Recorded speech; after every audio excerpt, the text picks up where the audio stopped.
सो hey guys, स्वागत आपका एक बार फिर से आप ही के यूट्यूब चैनल में। और आज की इस वीडियो में हम बात करेंगे भी एनएचपीसी को लेकर।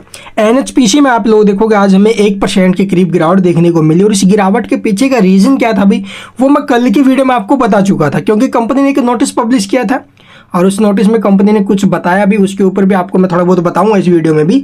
और आज फिर एक और कंपनी की तरफ से नोटिस पब्लिश किया गया है। उस नोटिस में आखिरकार क्या बताया गया है, उसका इंपैक्ट कैसा रहेगा स्टॉक के ऊपर, वो जानने की कोशिश करेंगे इस वीडियो में। और आगे कैसा क्या माहौल बन सकता है, आपने देखे होंगे भी। देखो एसजेवीएन के ऊपर भी रिपोर्ट आ गई है। मैंने आपको बोला था कल की वीडियो में, आपको समझाया था। देखो मजगांव डोक है या फिर आप लोग देखो जीआरसी है, इन सब के साथ साथ जो सरकारी कंपनियां खासतौर पर उनके ऊपर रिपोर्ट्स आ रही है। पहले इरेडा के ऊपर आई थी, फिर एसजेवीएन, ठीक है, और सॉरी क्या बोलते भी आरविनल है और राइट्स लिमिटेड है। सभी 5-6 स्टॉक्स थे रेलवे के, उनके ऊपर आई कल के दिन, मैंने वीडियो डाल दिया था।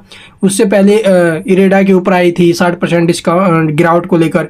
मजगांव डोक जीआरसी 77% के गिरावट को लेकर जो ना भी रिपोर्ट्स आ रही हैं। इसी वजह एसजेवीएन के ऊपर आज आ गई। गोल्डमैन सैक्स ने 39% की गिरावट स्टॉक में आगे के लिए बोली है। 85 रुपये के आसपास स्टॉक आ सकता है। उन्होंने पहले 75 रुपये के टारगेट दिए थे, अब 85 रुपये के कर दिए टारगेट। नीचे से टारगेट तो बढ़ाए हैं, बट स्टॉक के वैल्यूएशंस के ऊपर सवाल खड़े किए हैं। या फिर कुछ प्रोजेक्ट्स है जो कंपनी आगे चलकर वो कंप्लीट टाइम पर नहीं कर पाएगी उसे, उन सब के ऊपर सवाल खड़े किए हैं गोल्डमैन सैक्स ने। और उसकी वजह से स्टॉक में गिरावट के उन्होंने आगे आसार बताए हैं 39% तक के। तो वो गोल्डमैन सैक्स ने। तो अब यहाँ पर देखोगे भी एनएचपीसी है, यहाँ पर अब तक तो कोई रिपोर्ट नहीं आई है। वैल्यूएशन के हिसाब से अगर मैं बात करूँ तो ये स्टॉक एसजेवीएन के मुकाबले कहीं सस्ता है वैल्यूएशन के हिसाब से, ठीक है। आप लोग इसका पी रेशो देखोगे, एसजेवीएन का कंपेयर करोगे अभी के टाइम, अगर इसके पी की मैं बात करूँ 26 के पी पर ट्रेड कर रहा है। और आज जो स्टॉक में गिरावट आई है, चलिए सबसे पहले वो आपको मैं दिखा देता हूँ क्यों हुई है। तो यहाँ पर देखोगे भी कल कंपनी ने नोटिस के माध्यम से भी बता दिया था कि लैंडस्लाइड के कारण 510 मेगावाट का जो इसका हाइड्रो इलेक्ट्रिक प्रोजेक्ट है तीस्ता रिवर के ऊपर जो बनाया है कंपनी ने, वो डैमेज्ड हुआ है। और उसकी वजह से आप लोग देखोगे ये जो है ना, पहले इससे पहले भी डैमेज हुआ था। ये बात अभी अक्टूबर 2023 की, वहाँ पर जो फ्लड आया, बाढ़ वगैरह आई थी, उसके कारण भी डैमेज हुआ था, तब टाइम लगा। अभी भी ये जिसका काम है वो प्रगति पर था, यानी काम चल रहा था। और इसी बीच आप लोगों देखो लैंडस्लाइड हो गया वहाँ पर, फिर ये डैमेज हो गया। तो इस वजह से स्टॉक के अंदर आज हमें दबाव देखने को मिला। अभी लैंडस्लाइड के कारण वहाँ की जो परियोजना है उसको कंप्लीट करने में बहुत ज़्यादा देरी हो रही है। तो यही सबसे बड़ा कारण है कि स्टॉक आज हमें ऊपर से 1% या फिर 1% के आसपास इसकी गैप डाउन में ओपनिंग हुई। तो चलिए अब आपको मैं दिखाता हूँ भी आज क्या खबर आई है। तो अभी के टाइम देखोगे कंपनी की तरफ से एक और नोटिस पब्लिश किया गया है बीएसई और एनएसई की साइट पर, आप लोग इसका चेकआउट जाकर कर लेना भाई।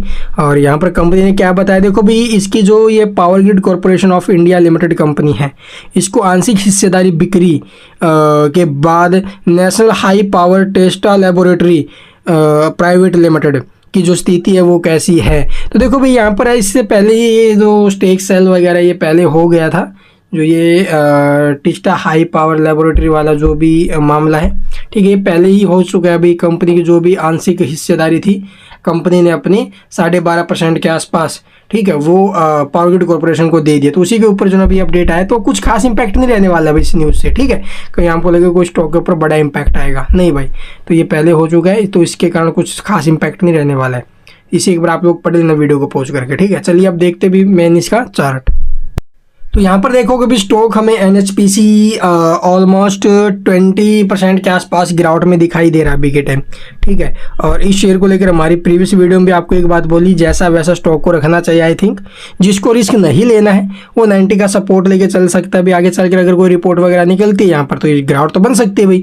ऊपर में स्ट्रांगली सपोर्ट रेजिस्टेंस क्या है इसका 118 का है, तो ये सपोर्ट इसका अभी के टाइम 90 रुपये का रहेगा। और जो मेरी तरह चल रहा है लॉन्ग टाइम के लिए भी 1 साल 2 साल 3 साल का व्यू लेके चल रहा है, वो यहाँ पर अपनी होल्डिंग बनाए रखिए भी। पैनिक नहीं होना है, लॉन्ग टर्म में स्टॉक चलेगा ऊपर की तरफ ही, पैनिक नहीं होना है। बट शॉर्ट टर्म वाले स्विंग ट्रेड वाले उनके लिए सपोर्ट रहेगा नीचे में 95 का। अगर मार्केट में या फिर इस शेयर में कुछ अच्छी खबरें आती है तो उस कंडीशन में स्टॉक फिर से 109 110 रुपये 115 वो लेवल हमें दिखा सकता है ऊपर में। तो ये इसके लेवल रहेंगे भी। इसके अलावा कुछ पूछना है कमेंट में पूछ सकते हो भाई। सपोर्ट आपको अगर स्विंग ट्रेड और शॉर्ट टर्म वाले हैं वो 90 रुपये का ही सपोर्ट के ऊपर काम करना।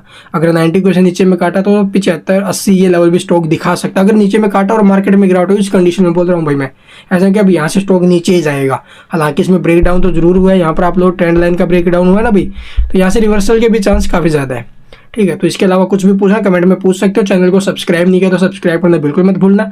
और आज जो ये नोटिस कंपनी ने पब्लिश किया है टिस्टा पावर वाली जो भी आंशिक हिस्सेदारी बिक्री वाकरी को लेकर है, तो इसका कुछ खास इंपैक्ट नहीं रहने वाला स्टॉक के ऊपर। ये पहले ही हो चुका था, काफ़ी टाइम पहले हो गई भाई ये डील वगैरह जो भी कुछ होनी थी पावर ग्रिड कॉर्पोरेशन के साथ। Thank you for watching the video.